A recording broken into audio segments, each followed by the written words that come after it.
他是上古邪神洛基的私生子，身高2米，头上长着硕大的鹿角，嘴巴里还伸出2只人手。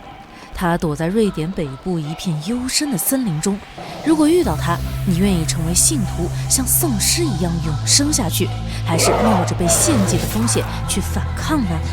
大家好，我是电影迷小雅，开始今天的北欧暗黑神话恐怖电影《黑森林》。酒吧里，5个中年男子正商量着今年夏天去哪里玩耍。卢克想去阿姆斯特丹，眼镜哥想去比利时吹啤酒，文艺青年罗伯特则想去瑞典远足。众口难调，半天大家的意见都没统一。准备离开时，卢克却带着罗伯特走进便利店，打算再买1瓶酒助助兴。刚进来就看到便利店老板被人打得鼻青脸肿，紧接着2个抢劫犯恶狠狠地出现。罗伯特不幸被劫持，卢克则藏到货架后面躲过一劫。抢劫犯夺走罗伯特身上值钱的东西，连结婚戒指都不放过。罗伯特不愿交出，看了一眼卢克的位置后，上前和歹徒理论，不料被对方一刀砍死。看着倒在血泊里的兄弟，卢克自始至终都没有勇气站出来。转眼6个月过去，他们决定去瑞典的荒野远足，这也是罗伯特生前的愿望。来到最高的地方，他们还不忘祭奠死去的好兄弟。休整1夜后，第2天一大早，4人继续徒步，但天却下起雨来，屋漏偏逢连夜雨。眼镜哥一着急，不小心扭伤膝盖，提前预定的旅馆最快也要14个小时才能走到。现在眼镜哥受了伤，花费的时间可能会更久。4人中，哈奇野外生存经验最丰富，他拿出地图，指着西南位置的森林说道：“只要穿过这里，就能在天黑之前赶到旅馆。”考虑到现状，最终一行人走进了丛林。谁知刚进来就看到不可思议的一幕：一头野鹿被开膛破肚挂在树枝上，血还在滴，说明鹿刚死没多久。眼镜哥开玩笑说，森林里有狗熊。此时的几人哪里知道，真正的凶手可比狗熊可怕多了。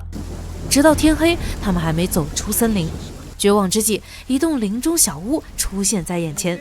走近查看，这里废弃已久。2楼一个诡异的稻草人吓了他们一大跳。稻草人没有脑袋，手用鹿角替代，脚看起来也很诡异。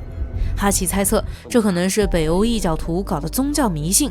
尼克提议返回原来的路线，可如此一来，抵达旅馆的时间直接增加3倍。尼克安慰大家，只要沿着地图上的路线走下去，一定能走出去的。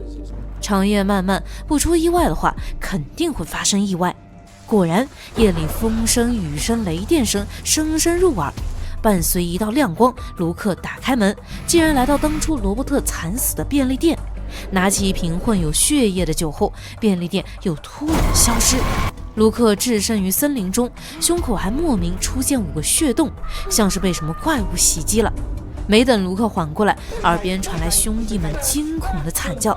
原来不止卢克进入恐怖的幻境，其余3人也纷纷中招。卢克赶紧叫醒他们，哈奇裤子湿了，是的，他被幻境吓尿了。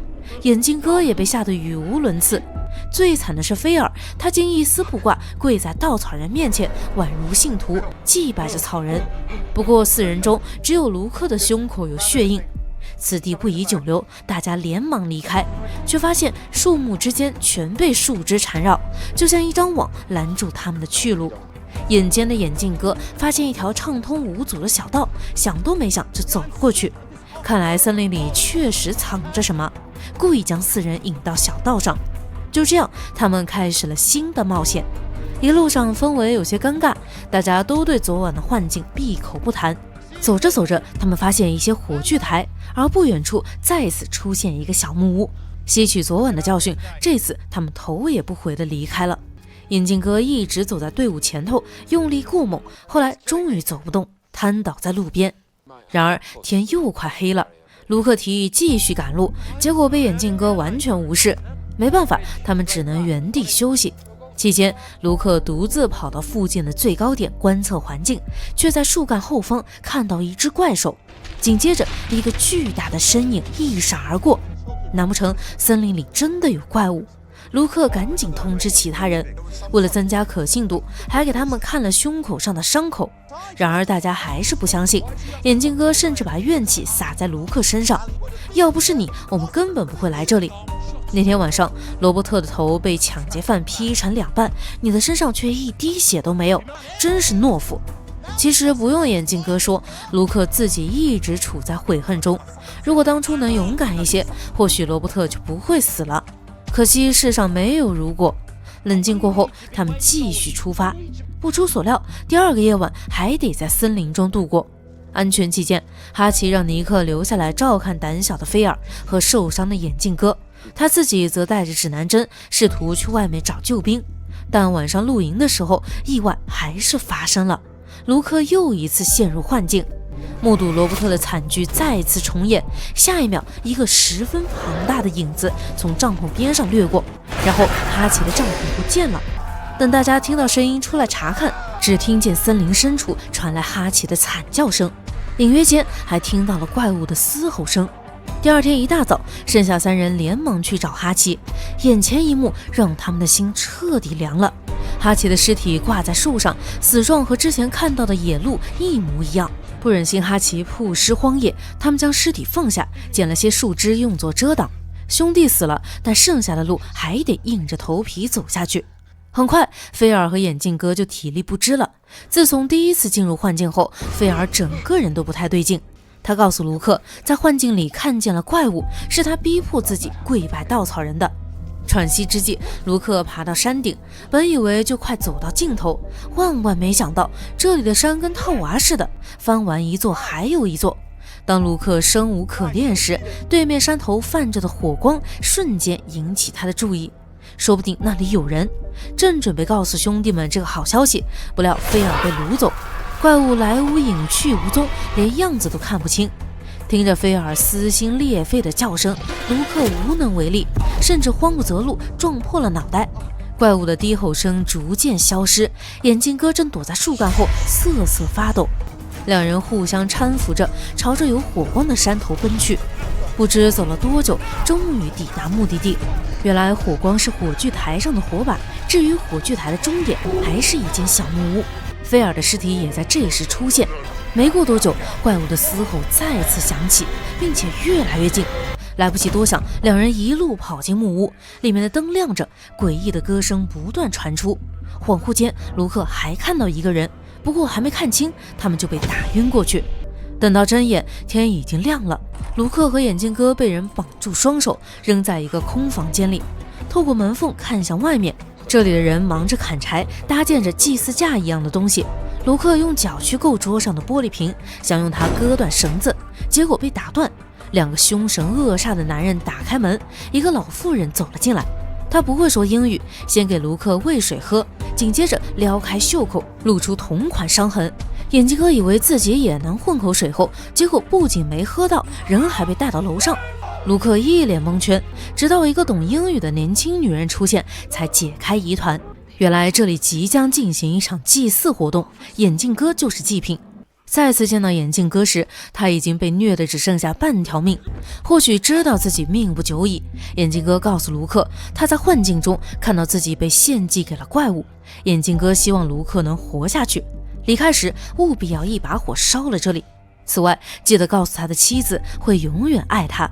交代完后事，眼镜哥被人架到了祭祀架上。一阵乌云蔽日后，信徒们翘首以盼怪物的出现。比死还可怕的是什么？是等死。